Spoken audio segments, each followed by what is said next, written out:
What's good, YouTube? It's your boy Kenny 2 times, and I'm with C-Sap 2 times. and I'm with Background, my nigga. We back with another reaction video. This reaction video, we finna react to how Waka Flocka killed his dark side. I don't know how this video gonna go, you feel me? But we finna just react to it, you feel me? I know Waka Flocka was on some, oh, let's do it shit. Now he doing his business shit, so I really gotta know.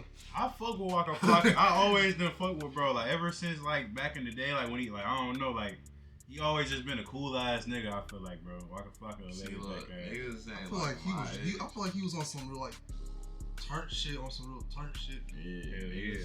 Oh yeah, he turned for sure, but like he was Chief Keef before Chief Keef. I mean his off mic personality. No, that's how I know he was like a Chief Keef before Chief Keef. Cause I'll be like, I remember when I was like 9, I used to have my iPod. You might as well. My shit. iPod. We might as well bump that. I go hard. Nigga, that shit is a motherfucking banger, nigga. That bitch turned on. But I was like, I was on that bitch, bro. I was on Waka Flocka Pandora station. That's the first time I heard Chief Keef. I promise you, bro. And ever since then, I've really been like, I've been tapped into Chief. You feel me? But that's like the first time I was introduced to him type shit. But yeah, that was what he was saying. Go hard though, man. He went hard before. It was my jury. Like I ain't gonna count like it. Before Chief Keef hit, it was Flock. It was Gucci. It was Wayne. That's it. Like everybody else was cool, but like Gucci was like my nigga Soulja Boy too back then. That was what, like, wasn't that like 09, 08 type shit? Yeah, but like, I mean, shit, I guess you could say so, but like, real shit. Going towards his shit is like 2010. Nah, like 2009, 2008, Waka Flocka, 2010, yeah, you feel me? Like, but like, I remember that era of music though, that shit was blow. And then 2006, 2005, like, that was like R&B shit, but like, when Wayne hit and Gucci hit, Gucci brought Waka, and then, man, y'all probably don't even know, like, Juice, my nigga, goddamn, OJ the Juice Man, bro, niggas sleep on it, you feel me? Like, niggas really turned out Brick Squad was crazy. Atlanta. Like, Brick Squad was turned before y'all do, like, Young Thug, and niggas just don't know. Gucci found everybody in Atlanta. You young niggas don't even know about Brick Squad. Let me, man, what?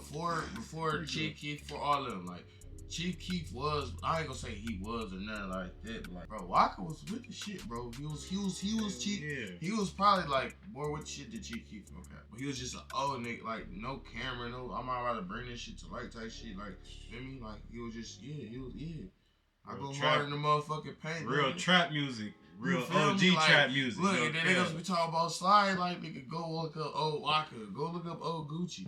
That's real, like, man. OJ the Juice, man. Listen, bro. I'm just saying, bro. It just hit different when goddamn you see the niggas glow up and like you really see how life changed you. You feel me? It just hit different. Make you realize a lot of shit. You feel me? Especially me. You feel me? The music industry is a lie. Waka Flocka recognized this early on, and after the day he got shot, he came up with a plan to escape and change his life. Waka Flocka got shot? He was hella young, man. Oh. For the better. Waka is one of the rare examples of an artist who was able to see the highest of the highs in the music industry, and it didn't come crashing down in an all-out downward spiral. But make no mistake, his life wasn't easy. In the year 2000, his 10-year-old brother died because of a tiny, tiny decision that Waka made. Raleigh Melfers was the younger brother of Waka, whose real name is Joaquin. Their mother, Deborah Antony, forbade them from leaving the house after school until she got home from work. But one dark day in Riverdale, Georgia, Raleigh promised a friend he would help him with some homework. Waka encouraged Raleigh to sneak out and said he would cover for him if their mother came home. Raleigh left and was hit by a drunk driver. It was their neighbor, who ran over Raleigh's head. To make matters worse, the neighbor was found not guilty of his crimes. Losing his brother in this manner had a detrimental effect on him. For the next 10 years of his life, Waka wasn't even sure who he really was. I don't know who I was from 8th grade to being, I'm talking about from 14 to 26 on. Luckily for Waka, he had an amazing mother, who not only worked numerous jobs to support him and his brothers, but would soon network with the right people and change the trajectory of both of their lives forever. Deborah landed a position with the Georgia Department of Family and Children's Services. It was here where she began to mingle with local artists, such as Ludacris, who would come visit the kids at the shelter as a way to give back to the community. I started working at Fulton County and my whole life was just different. And then here I meet Ludacris.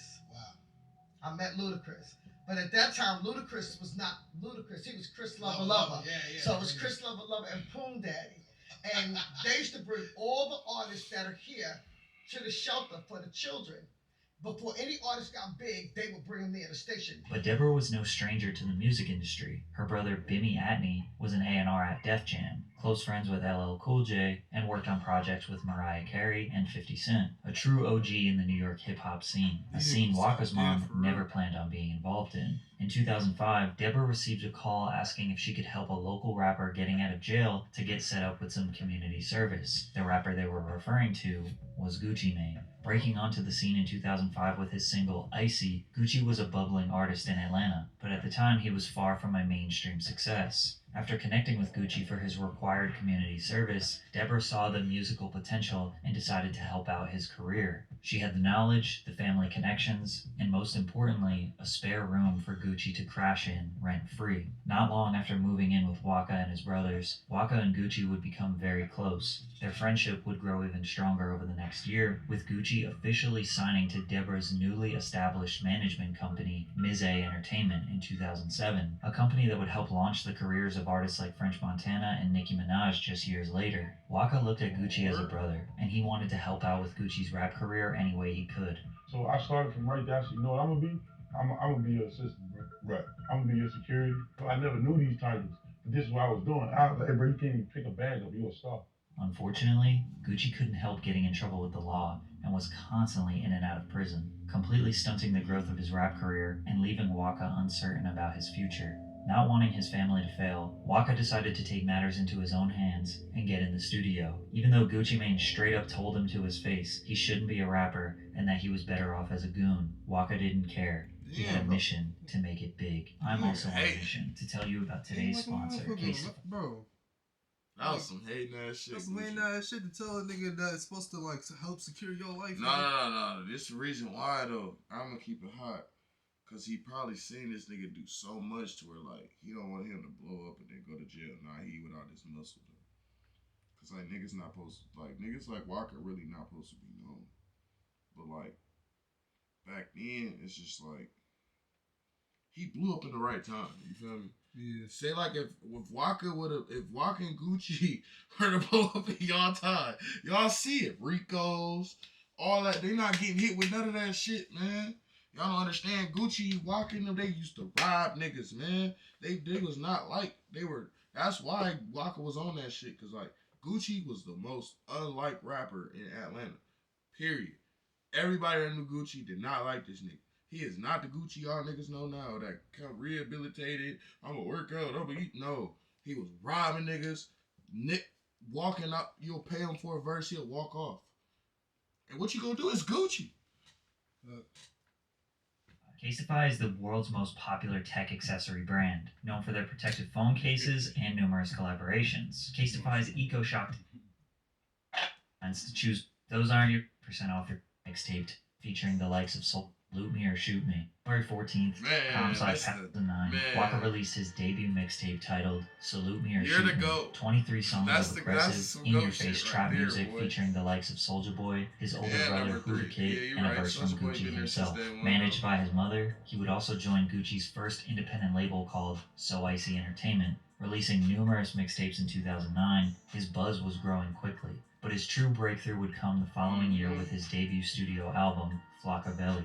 This album had hit songs like Oh Let's Do It, which peaked at number 62 on the Billboard Hot 100, and No featuring Waka Wale, was the which goat, peaked bro. at number 13. An absolute smash success for a rapper who was only in the game for just over a year. Flocka Belly is an album that many people point to for inspiring a large part of the mainstream trap sound, but before Waka could really enjoy this newfound fame and money, he was hit with a reality check like none other. Rapper Waka Flocka Flame shot, robbed. On the afternoon of January 19th, 2010, the 23-year-old rapper was shot and robbed at a bubble bath car wash in Atlanta. Similar to many of the tragic killings we've seen in the rap game, the robber targeted Waka for his jewelry. Fortunately for Waka, though, he made it out of this robbery alive. With only one gunshot wound to the arm, that day would end up being a major turning point for him, sparking him to reflect and question this so-called glamorous rapper lifestyle. Like, I felt like that was less of God. You know what I mean? Because at the time, I was just like the most evilest person on the planet. Like, my mind was just devious, you know what I'm saying? I was just promoting all the crazy, like, felt like God had to stop me because I had a whole year and a half of my life just in fast forward. You know what I'm saying? Like, Right. so at that point in my life, I was slowed down. I realized who I am, what I was, and what I'm doing. You know, when I got shot, my leader ain't called me. He ain't called me. He said, "Yo, you okay?"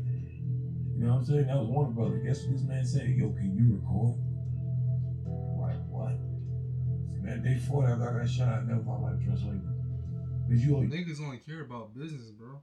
It's crazy. you money to them. You ain't no artist. You go book the ticket.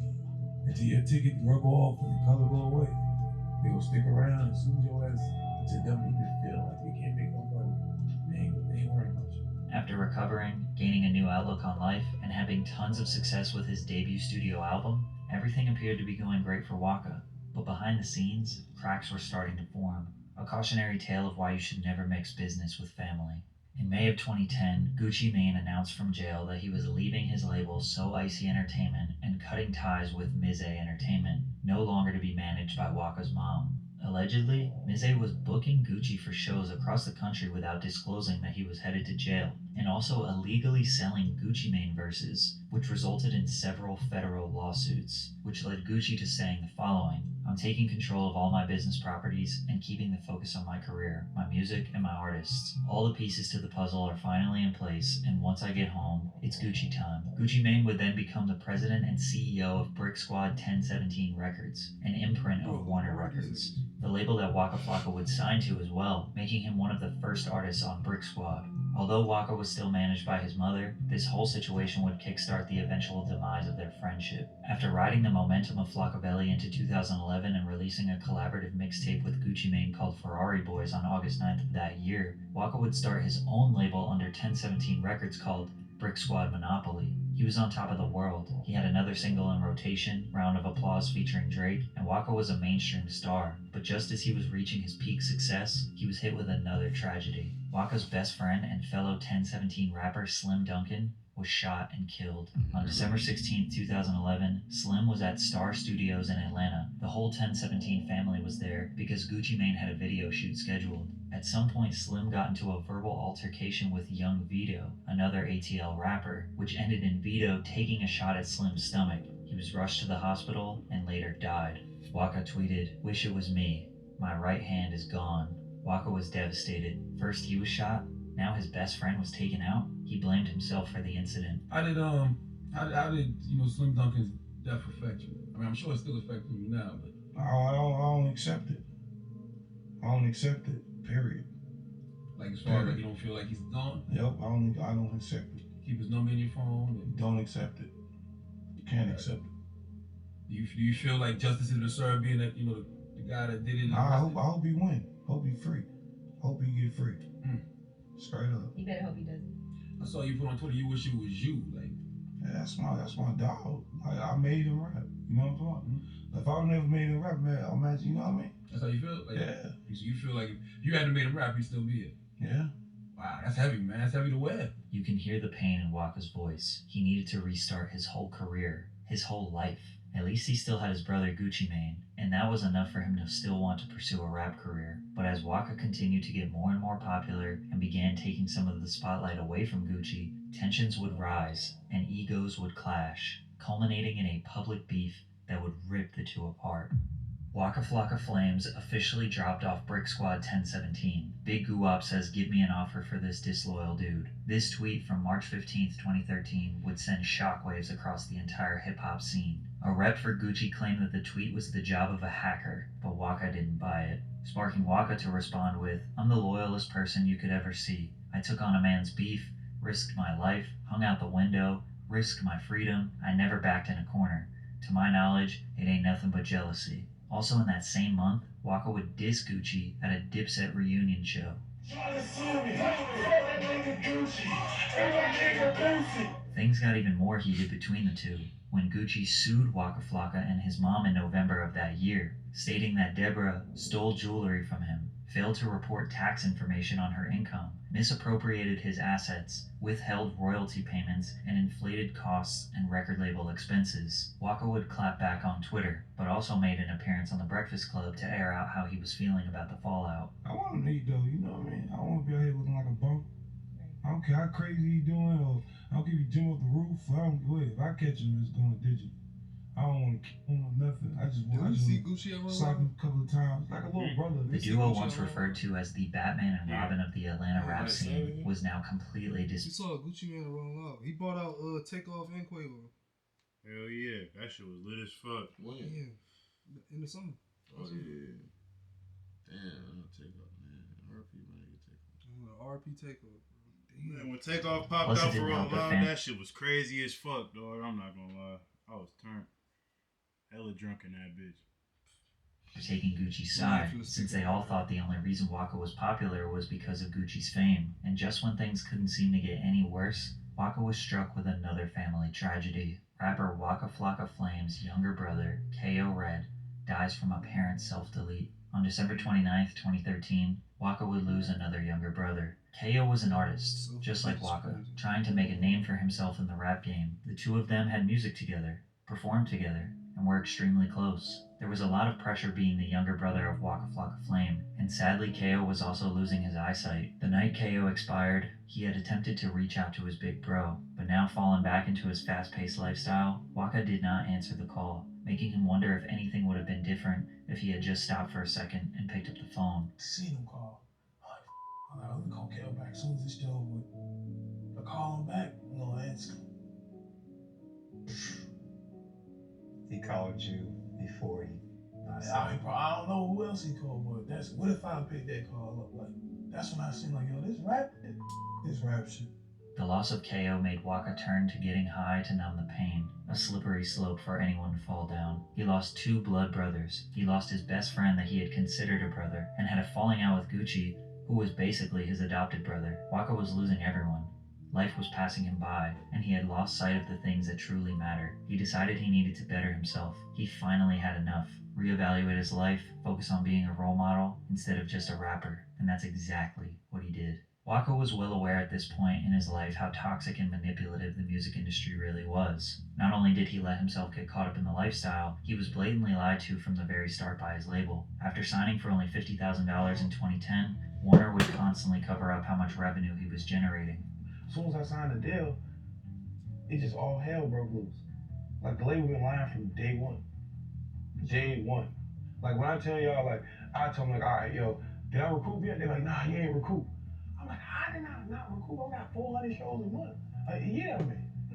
Every record I got was popping. I'm like, how did I not recruit? It was acts like this that added salt to his wounds and confirmed to Waka that he was right to take his life in a different direction. Being a father figure, learning financial literacy, investing in businesses, and pursuing other passions like sports and video games being his new priority. After getting married to Tammy Rivera in 2014, Waka made a commitment to being a strong father figure in the life of her daughter Charlie, the child that Tammy had when she was just a teenager. Although Charlie isn't his biological daughter, that didn't matter. The two built a special bond, and Waka has been by her side ever since she was 4 years old. And basically after 2014, he stopped caring about the music industry. He never dropped another album, he didn't care about any fame, he just wanted to better his life. He also began focusing his time on suicide prevention and mental health awareness. Him and his mom started the No RIP Foundation in honor of his brother, which helps grieving families by promoting responsible media reporting on deaths. Investing his time in mental health awareness also helped him come to terms with the loss of his brother K.O., tweeting this in 2020, "You have no idea how it feels to want to delete your own life, man. My little brother took his own life, man, and I deal with this fact every birthday because his birthday is a day after mine. This year I'm officially accepting the fact that he's in a better place." Because of his efforts, Waka received an honorary doctorate in philanthropy and humanitarianism in New York. Although Waka did extremely well financially thanks to his rap career, he wasn't the smartest with his money early on, which to be fair, not many rappers are. However, with his newfound perspective on life, he started taking financial literacy and business very seriously. It's easy. Once I learned the credit game, it was over. Game was over. When I know I had all the millions and I didn't even have a credit card, the dumbest. I was like the dumbest person ever. I used to just spend money on everything. Man, please. Yeah. Please. I'm going to open up an insurance, put 2-3 million in my insurance, and borrow from that and put it back in. Get your credit right. Clean your credit up. From me to y'all, clean your credit up. Stop putting everything in your name. Create a business, an LLC. Put everything in your LLC. And open up a C Corp. If you don't know this, you need to figure these out. I'm telling you the names. Get a C Corp to run an LLC If you want to make it even deeper, go get a trust fund and run a corp that runs the LLC. You want to get even deeper, own 2 trust funds for your business and your person to run that trust that runs all the business. They can get deep on God. He didn't totally stay out of entertainment, though. He was able to land a pretty successful reality show on WeTV called Waka and Tammy, What the Flocka, which definitely had its downsides, but at least he was able to get money while spending time with his family. We probably won't get another Waka Flocka album, and if we're lucky, maybe a single here and there, but that's okay.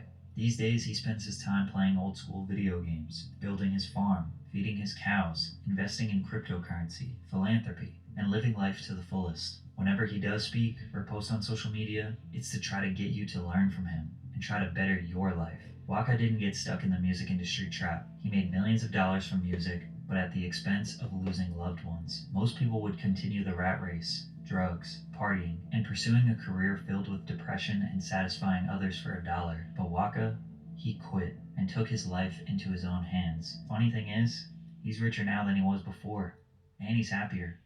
So why would he ever go back? Shout out Waka Flocka, man. Yeah, man, that's sad as fuck. Shit he went through though. Hell yeah, I didn't even know half that shit. Hell yeah, but shit, that's why you gotta persevere through that shit, man. It's always a bright side to life. It's always another day. God, you gotta teach me some shit about business. Yeah, no God, goddamn. He was that credit shit right in my alley, man. Yeah, but that'll be the end of the video, man. Make sure y'all like, subscribe, comment in that order. Always. Fuck with us, bro. And do all that shit, man. And if you don't like the video, bro, I can't be cool with you. You watching it, bro. You already at the end, bro. Just like this shit, bro. That's all I'm saying. Like, this shit's free, bro. Like, it don't cost you nothing to like the. You feel me? Yeah, that's right, man. Fuck with us, man. We back, man. Yeah, but without further ado, well, we do. We out.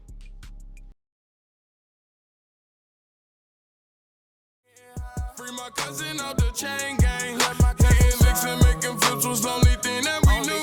Ran it up and cashing out on everything that be new. Fresh to that be taking breaths when I step out Jimmy Choo's. We took a